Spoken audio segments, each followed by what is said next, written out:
Assalamualaikum warahmatullahi wabarakatuh. Perkenalkan, nama saya Nabila Herani dengan NPM 205060037. Pada kesempatan kali ini, saya akan memaparkan mengenai kepemimpinan dalam organisasi. Mengapa sih kepemimpinan dalam sebuah organisasi itu sangat penting dan bagaimana untuk menjadi pemimpin yang berhasil? Sebelumnya, saya akan membahas mengenai apa arti dari kepemimpinan tersebut. Jadi, secara etimologi, kepemimpinan itu berasal dari kata pemimpin. Nah, pemimpin ini adalah bagian dari sebuah organisasi sebagai individu yang dapat berdiri dan berjalan di depan untuk bertindak dalam memimpin melalui arahan yang diberikan kepada pengikutnya.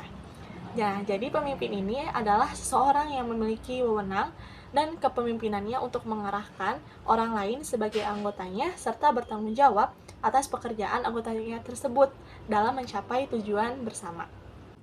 Nah, baik, selanjutnya yaitu ada pengertian kepemimpinan menurut para ahli. Yang pertama yaitu menurut Hutahyan tahun 2021 menyatakan bahwasannya kepemimpinan merupakan keterampilan untuk mengendalikan, memimpin, mempengaruhi pikiran baik yang kedudukannya lebih tinggi maupun yang lebih rendah untuk bisa mencapai tujuan yang telah dibuat secara bersama. Kemudian yang kedua yaitu menurut Kotter tahun 1990 menyatakan bahwa kepemimpinan adalah hal yang menyangkut tentang bagaimana seseorang itu dapat mengatasi perubahan dengan visi yang dimilikinya, serta bisa mengarahkan orang lain saat sedang mengatasi rintangan. Selanjutnya yaitu pengertian menurut Adnan dan Hamim tahun 2015 halaman 23 menjelaskan bahwa hakikat dari kepemimpinan itu adalah gaya yang menonjol kan penampil seorang pemimpin. Nah, dari ketiga ahli tersebut bisa kita simpulkan bahwasannya pengertian kepemimpinan di dalam sebuah organisasi itu adalah keterampilan seseorang sebagai pemimpin dalam mengendalikan dan mempengaruhi orang lain sebagai anggotanya. Nah, pengaruh yang diberikan tentunya hal yang positif untuk dapat mencapai tujuan yang sudah ditetapkan secara bersama di dalam organisasi tersebut. Selain itu, kepemimpinan juga dapat diartikan sebagai gaya atau karakter pemimpin terkait bagaimana ia dapat mengatasi perubahan ataupun rintangan yang akan dihadapi berdasarkan visi yang telah dimilikinya. Baik, slide selanjutnya yaitu fungsi dari kepemimpinan. Nah, menjadi seorang pemimpin itu tentu memiliki sifat kepemimpinan yang beragam kriterianya yang tentunya bisa digunakan dalam menjalankan fungsi kepemimpinan. Adapun fungsi-fungsi kepemimpinan diantaranya yang pertama yaitu ada fungsi instruktif. Nah, fungsi instruktif ini yaitu pemimpin berfungsi sebagai komunikator yang menentukan apa, bagaimana, kapan, dan di mana. Nah, maksudnya fungsi ini memiliki sifat komunikasinya itu satu arah, di mana pemimpin ini sebagai komunikator merupakan pihak yang menentukan, karena pemimpin yang efektif itu harus bisa memiliki atau harus bisa mampu untuk menggerakkan dan memotivasi anggotanya agar bisa melaksanakan perintah yang diarahkan. Kemudian yang kedua ada fungsi konsultatif. Nah, pemimpin ini berfungsi untuk menetapkan keputusan yang melalui bahan pertimbangan dan konsultasi dengan anggotanya. Jadi pemimpin ini berfungsi untuk konsultatif yang sifatnya tuh komunikasinya tuh dua arah. Nah, meskipun pelaksanaannya dua arah, akan tetapi tetap bergantung kepada pemimpin itu sendiri yang mengharuskan untuk belajar menjadi pendengar yang baik berdasarkan keputusan yang telah ditetapkan atau secara kesepakatan bersama. Kemudian yang ketiga yaitu ada fungsi partisipasi. Jadi pemimpin ini berfungsi untuk berusaha mengaktifkan orang-orang yang dipimpinnya atau anggotanya baik dalam pengambilan keputusan maupun dalam melaksanakan tugasnya. Karena setiap anggota itu memiliki kesempatan yang sama.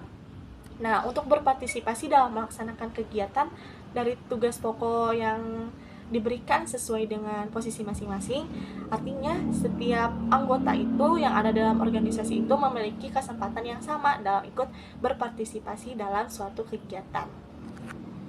Selanjutnya yang ketiga yaitu ada fungsi delegasi. Nah, jadi pemimpin ini bertugas untuk memberikan pelimpahan wewenang, membuat atau menetapkan suatu keputusan. Di fungsi ini, tentunya memerlukan sebuah kepercayaan pemimpin kepada orang yang diberi kepercayaannya atau kepada anggotanya untuk pelimpahan wewenang dengan penuh rasa tanggung jawab.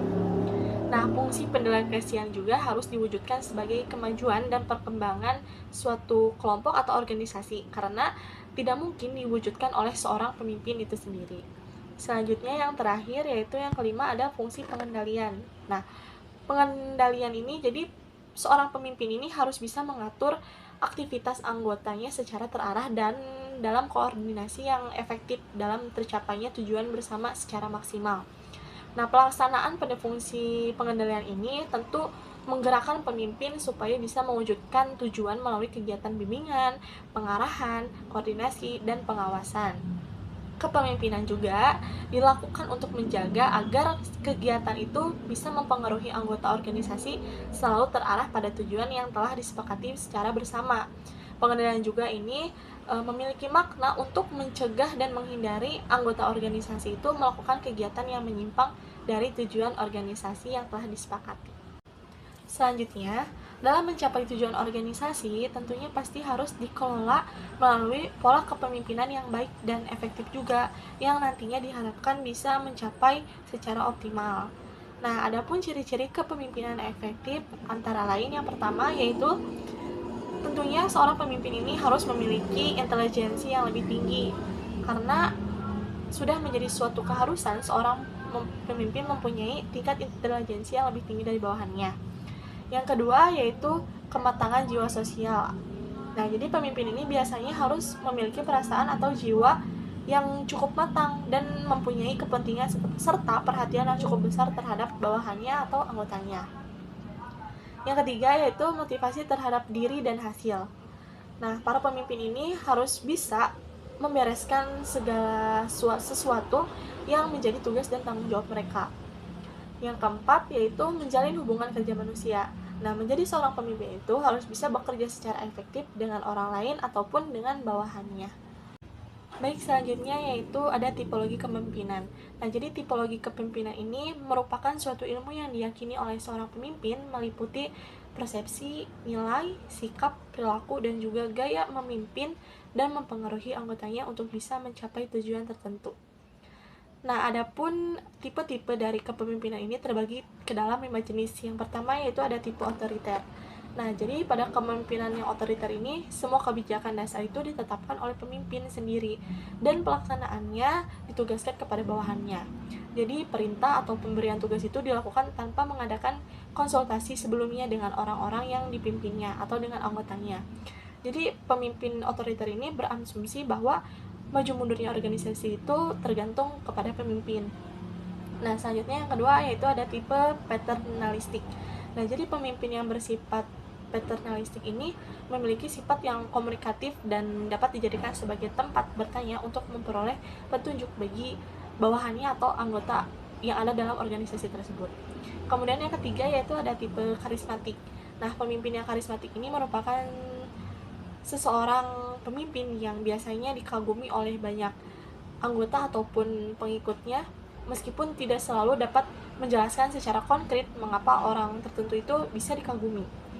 Kemudian yang keempat yaitu ada tipe laissez-faire, di mana pemimpin ini memberikan kebebasan seluas-luasnya kepada setiap anggota apa yang dikerjakannya untuk bisa melaksanakan tugas-tugas tertentu.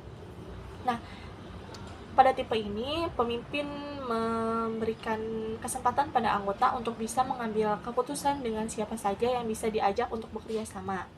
Nah, pemimpin ini bisa bergabung jikalau diminta oleh anggota dimintakan pendapat ataupun arahan tentang hal-hal yang bersifat teknis, namun biasanya tidak mengikat sehingga bisa diterima ataupun ditolak oleh anggotanya. Kemudian yang terakhir yaitu ada tipe demokrasi, di mana pemimpin ini ikut serta kepada seluruh anggota kelompoknya dalam mengambil suatu keputusan dalam menghargai pendapat anggotanya. Nah, sifat kepemimpinan yang demokratis ini apabila bahan itu dimanfaatkan dengan baik, maka kita dapat mempergunakan sikap kepemimpinan yang baik juga. Nah, jadi aktivitas pemimpin itu harus bisa meningkatkan interaksi sosial kelompok, kemudian juga bisa menciptakan iklim dalam perkembangan individu dalam memecahkan pemimpin-pemimpin yang potensial. Nah, kemudian di slide selanjutnya yaitu ada metode kepemimpinan. Nah, metode kepemimpinan ini sangat penting diterapkan oleh seorang pemimpin dalam membantu keberhasilannya untuk melaksanakan tugas sekaligus memperbaiki perilaku serta kualitas dalam kepemimpinannya. Nah, adapun metode-metode yang dapat diterapkan oleh seorang pemimpin yang pertama yaitu memberi perintah. Nah, perintah ini merupakan fakta fungsional pada organisasi yang tercakup di dalam sebuah tugas, kewajiban, dan tanggung jawab yang harus dilakukan oleh setiap personal, khususnya seorang pemimpin.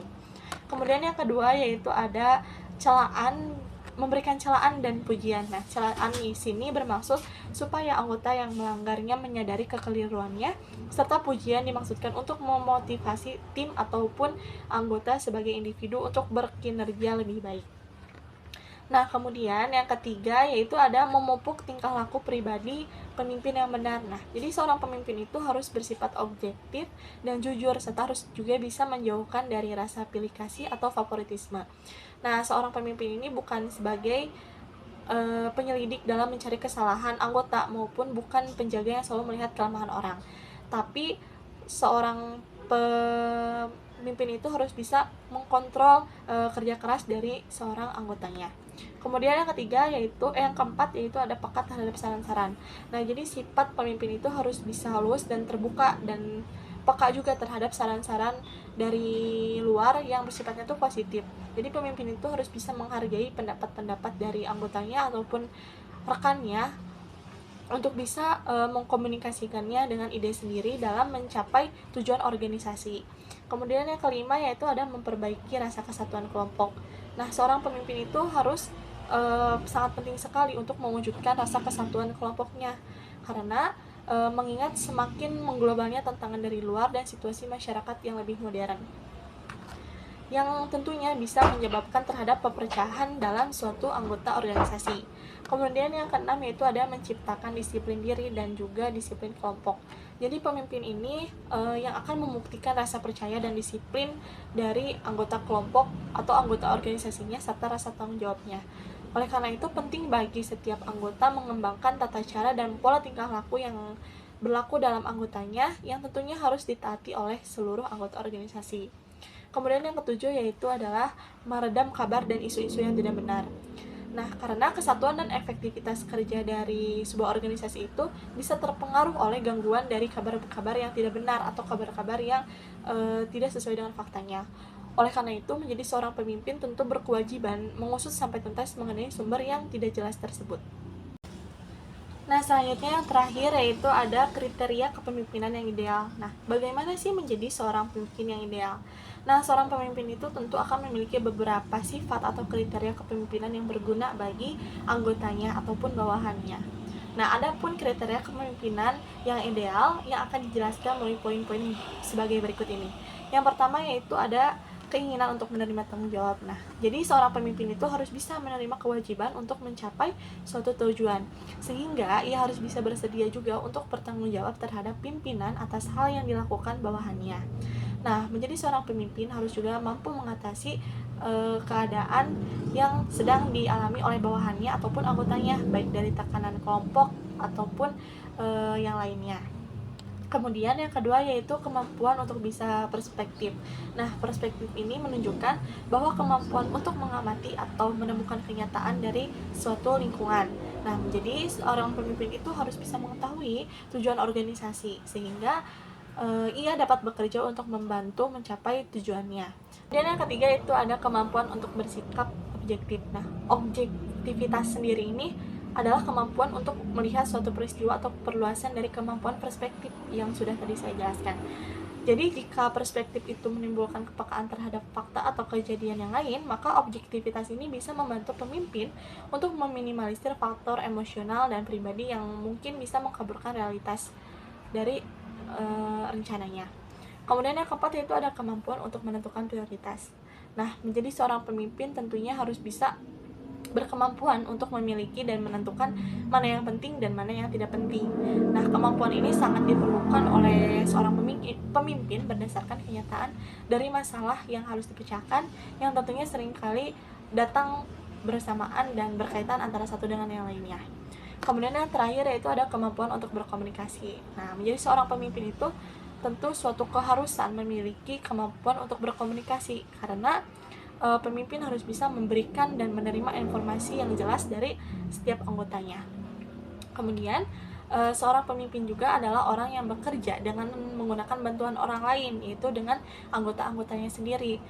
Karena itu, seorang pemimpin mutlak harus menguasai kemampuan berkomunikasi, baik dalam pemberian perintah, penyampaian informasi, ataupun penyampaian informasi kepada orang lain sebagai anggotanya. Baiklah, sekian presentasi yang dapat saya paparkan mengenai materi kepemimpinan dalam organisasi. Nah, bisa kita simpulkan bahwa kepemimpinan ini memiliki arti keterampilan seseorang dalam mengendalikan atau mempengaruhi dalam konteks positif untuk dapat mencapai tujuan organisasi secara bersama. Nah, dalam konteks organisasi, kepemimpinan yang efektif itu tentu membutuhkan kemampuan untuk menginspirasi dan keterampilan dalam mengelola sumber daya. Nah, jadi seorang pemimpin itu harus bisa memimpin dengan teladan melalui pemberian arahan yang jelas dan memotivasi anggota untuk bisa mencapai tujuan bersama. Selain itu, penting juga bagi seorang pemimpin untuk bisa memperhatikan anggota, membangun hubungan yang kuat, dan menciptakan lingkungan kerja yang nyaman. Oleh karena itu, dengan meningkatkan dan mengintegrasikan keterampilan kepemimpinan, komunikasi yang efektif, dan pengambilan keputusan yang bijaksana, diharapkan bisa mencapai kinerja yang optimal demi tujuan organisasi yang telah disepakati. Sekian presentasi dari saya. Billahi taufiq wal hidayah. Wassalamualaikum warahmatullahi wabarakatuh.